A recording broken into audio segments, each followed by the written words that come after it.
Three Little Pigs.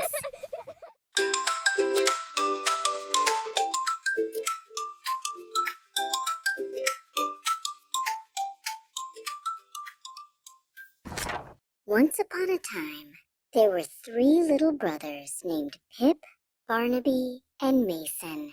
They lived with their mother, Mabel, in a cozy cottage. One sunny morning, Mabel gave them each a small bag of gold coins. "It is time for you to build your own homes," she said with a warm smile. "But remember, do your best work and stay safe from the big bad wolf, Silas." Mason, the oldest, promised they would be careful. The first brother, Pip, was very playful and didn't like to work too hard. He met a friendly cow named Bessie, who was pulling a cart full of golden straw. "That looks light and easy to carry," Pip cried. He traded his coins for a giant pile of straw.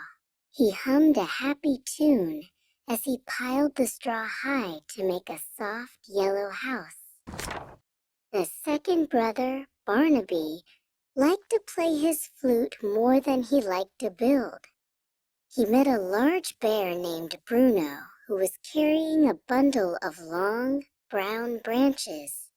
"Those look perfect for a quick house," Barnaby said. He bought the branches and spent the afternoon leaning the sticks against each other.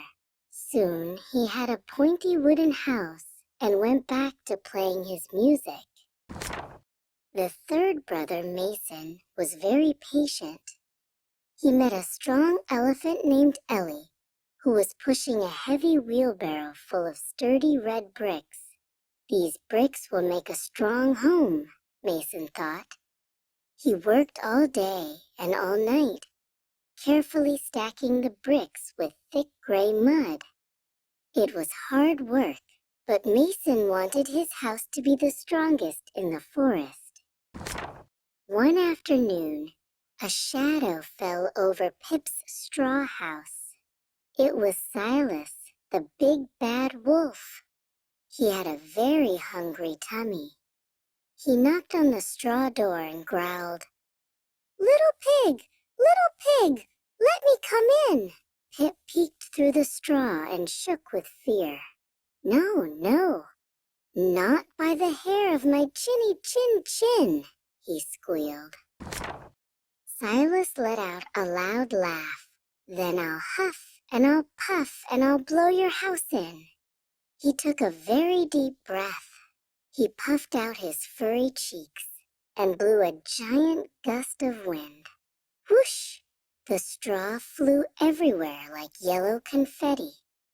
Pip scrambled out of the mess and ran as fast as his little legs could carry him. Pip reached Barnaby's house just in time. Barnaby pulled him inside the house of sticks and locked the door. "Don't worry, Pip," Barnaby said, though his knees were knocking together. "This house is much stronger than straw." They huddled together near the wooden walls, listening to the wind whistling through the trees outside. Soon, Silas arrived at the stick house. He saw the two brothers inside and licked his lips. little pigs, let me come in," he shouted. Barnaby yelled back, "No, no, not by the hair of our chinny chin chins." Silas growled and planted his feet firmly on the ground. He took an even deeper breath than before. Silas huffed and he puffed and he blew the stick house down. Crack!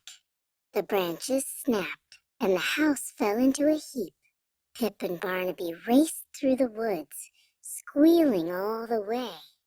They didn't stop until they reached Mason's brick house.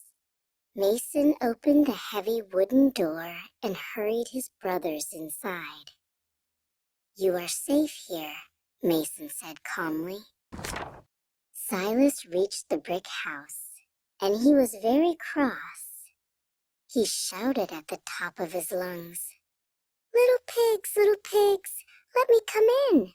Inside, the three brothers sat by the fireplace. Mason called out, "No, no, not by the hair of our chinny chin chins."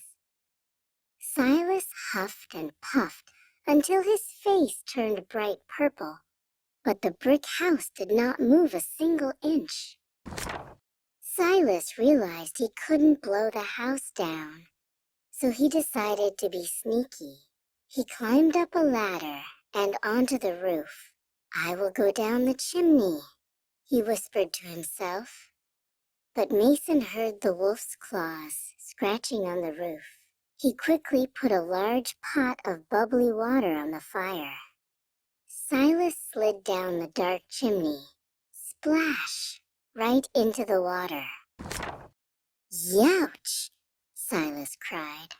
He jumped out of the pot and ran out the door, faster than a racing car. He never came back to bother the three pigs again. Pip and Barnaby realized that hard work was very important. They helped Mason build 2 more strong brick houses right next to his. Now they all lived happily and safely in their brick village.